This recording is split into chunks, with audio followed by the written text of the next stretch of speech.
Le système nerveux est un ensemble organique qui assure la transmission des informations entre le centre nerveux, l'encéphale ou la moelle épinière et le reste du corps, par l'intermédiaire des nerfs. Il comprend 1. L'encéphale. Il se trouve dans le crâne. Il est formé du cerveau, du cervelet et du bulbe rachidien. 2. La moelle épinière. C'est un prolongement de l'encéphale qui loge dans la colonne vertébrale. 3. Les nerfs. Ce sont des filaments qui relient l'encéphale et la moelle épinière à tous les organes du corps.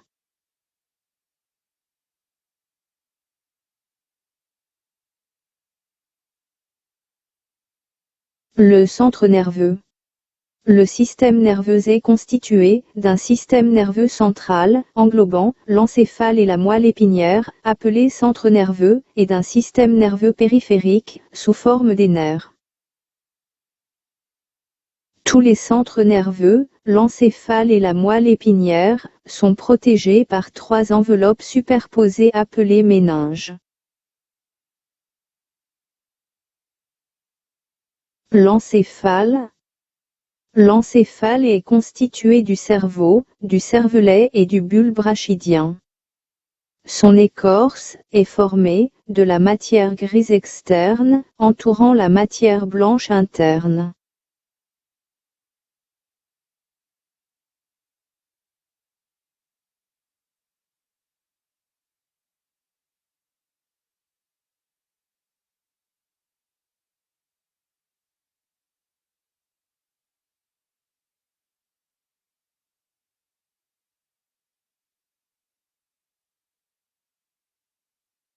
La moelle épinière.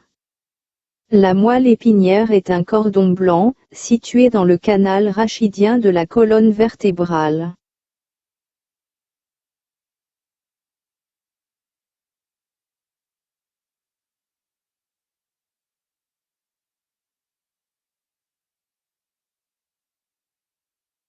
Les nerfs. Les nerfs sont formés de fibres nerveuses, qui conduisent l'influx nerveux. Ces fibres nerveuses sont constituées de cellules nerveuses, appelées neurones. Ils sont liés entre eux par des synapses. Les nerfs possèdent 4 propriétés essentielles. L'excitabilité. L'excitabilité est la capacité de répondre à une stimulation. On dit aussi stimulus ou excitation. 2. La conductibilité. La conductibilité est la capacité de conduire et propager un message nerveux. 3. Les nerfs sont mixtes. Ils contiennent à la fois des fibres nerveuses sensitives et des fibres nerveuses motrices. 4. La communicabilité. La communicabilité est la capacité de transmettre et de recevoir une information. Remarque. Il y a 2 sortes de nerfs, les nerfs crâniens, qui partent de l'encéphale, et les nerfs rachidiens, qui partent de la moelle épinière.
La synapse.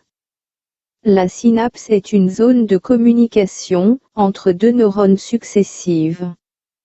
Son rôle est la transmission de l'influx nerveux, grâce à des substances chimiques, appelées les neurotransmetteurs.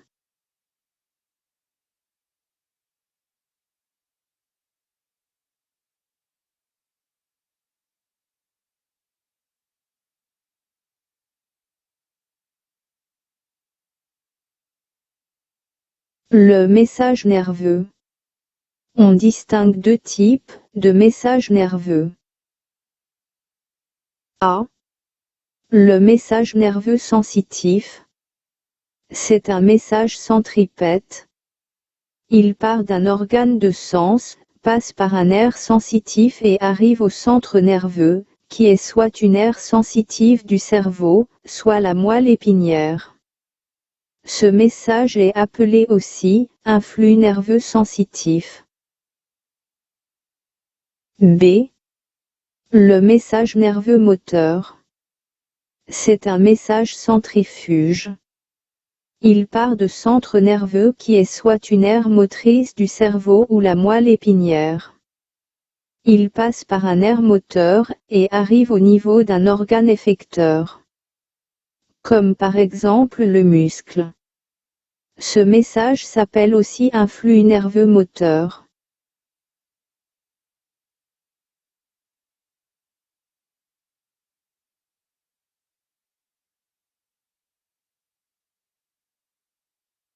Le stimulus ou excitant. Un stimulus est un facteur externe ou interne, qui provoque une réponse de l'organisme. Notion d'influx nerveux. L'influx nerveux est un signal électrique, produit, conduit et transmis par un neurone, provoquant des actes volontaires ou involontaires. Notion de réflexe. Le réflexe est une réponse musculaire involontaire et très rapide à une stimulation. Notion de l'arc réflexe. L'arc réflexe est le chemin suivi par l'influx nerveux, depuis l'excitation, jusqu'à la réaction. Notion de réflexe médulaire. C'est les mouvements involontaires, qui ont pour centre nerveux la moelle épinière.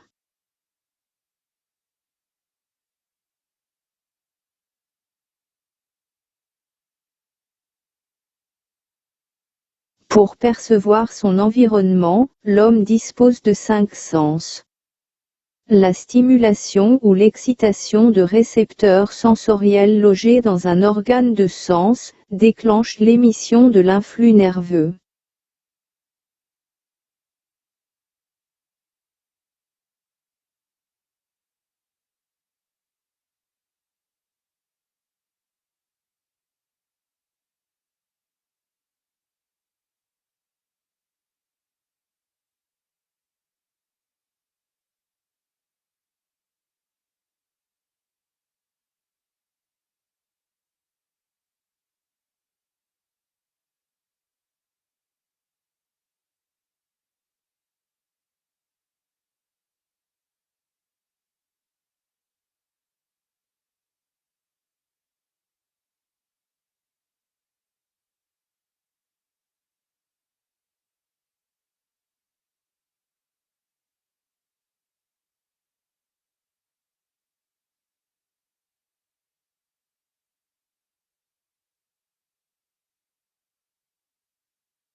L'écorce cérébrale comporte des régions sensorielles, attachées aux organes de sens.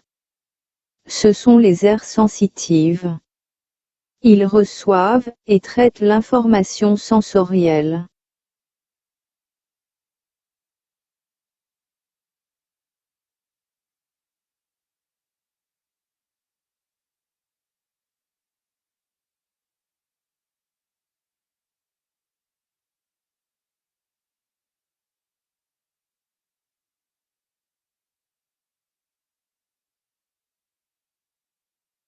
Les éléments intervenant dans la sensibilité consciente sont 1. Récepteur sensitif. C'est l'organe de sens. Il reçoit l'excitation et donne naissance à un influx nerveux sensitif. 2. Conducteur sensitif. C'est les fibres nerveuses. Il conduit l'influx nerveux sensitif de l'organe de sens vers le centre nerveux. On dit que l'influx nerveux sensitif est centripète. 3. Centre nerveux. C'est l'aire sensitive. Une zone située dans l'écorce cérébrale reçoit, analyse et interprète l'influx nerveux sensitif reçu et détermine la nature de la sensibilité consciente.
Exemple d'acte volontaire.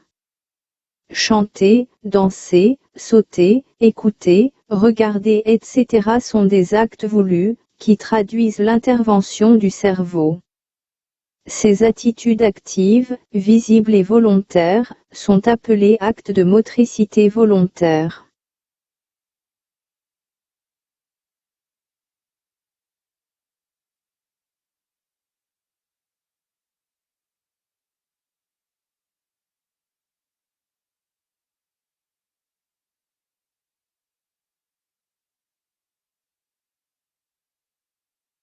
Le mouvement volontaire nécessite l'intervention des organes suivants. 1. Centre nerveux. C'est l'aire motrice. Ici, la naissance de l'influx nerveux moteur. 2. Conducteur moteur. Ce sont les fibres nerveuses motrices, contenues dans la moelle épinière, et les nerfs. 3. Effecteur moteur. Les muscles, qui répondent à l'influx nerveux.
Les éléments intervenant dans le réflexe médulaire.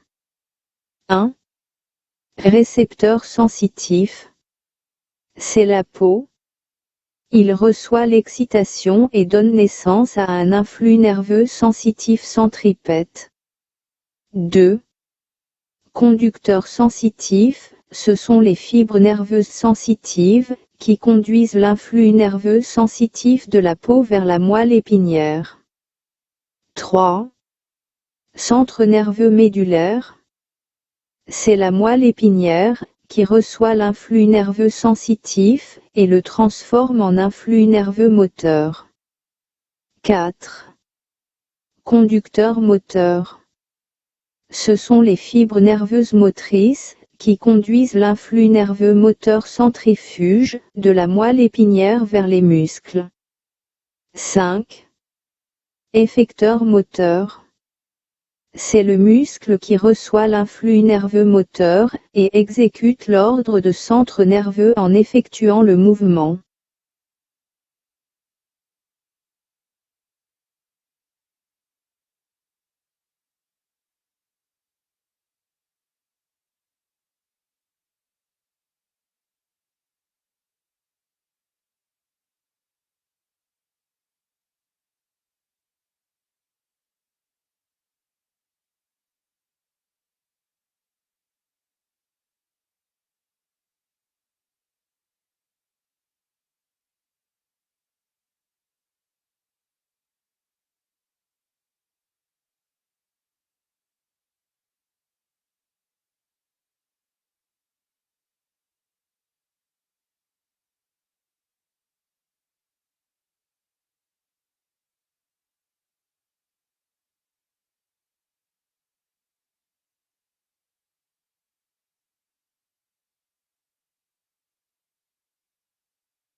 Rôle des éléments intervenant dans un arc réflexe. 1. Un récepteur sensitif, qui est un organe de sens, qui reçoit l'excitation. 2. Un nerf sensitif, qui conduit l'influx nerveux sensitif. 3. Un centre nerveux, qui est la moelle épinière, ou le bulbe rachidien, qui analyse l'influx nerveux sensitif, et qui le transforme en influx nerveux moteur. 4. Un nerf moteur, qui conduit l'influx nerveux moteur. 5. Un organe effecteur, qui est souvent un muscle, une glande, un cœur ou des poumons, qui traduit en réponse l'ordre envoyé par le centre nerveux.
D.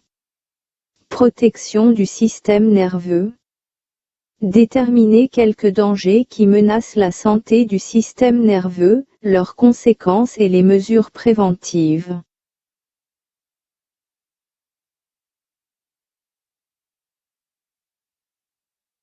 Les facteurs perturbant le fonctionnement du système nerveux et leurs conséquences.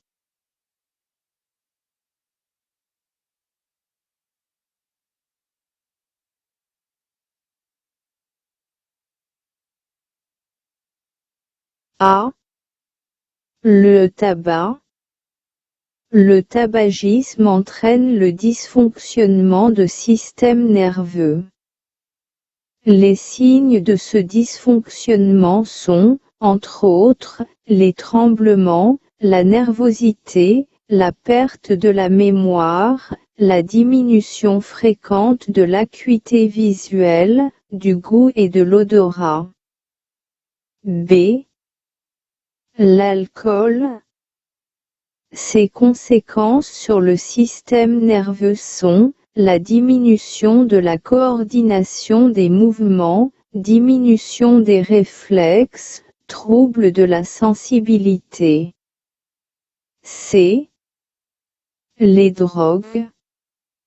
Leurs conséquences sur le système nerveux sont la perturbation de l'activité du cerveau, agissent sur les synapses nerveuses, troubles de la conscience, du sommeil et du comportement.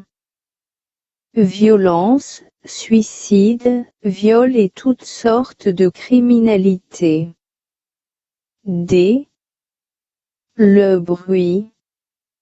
Le bruit peut détruire les cellules de l'oreille, organe sensoriel, et bloquer le passage de l'influx nerveux auditif, ce qui entraîne une perte d'audition.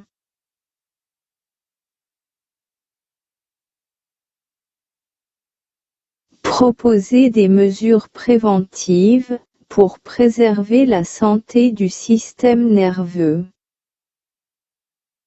La prévention consiste à respecter les règles suivantes, pour assurer l'hygiène et le bon fonctionnement du système nerveux. A. Pratiquer du sport régulièrement.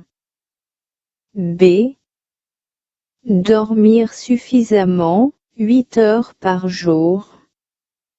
C. Se nourrir d'aliments sains et variés. D. Éviter le surmenage dans le travail. E. Il est impératif d'éviter le tabac, l'alcool, les drogues. F. Éviter l'exposition au bruit trop fort.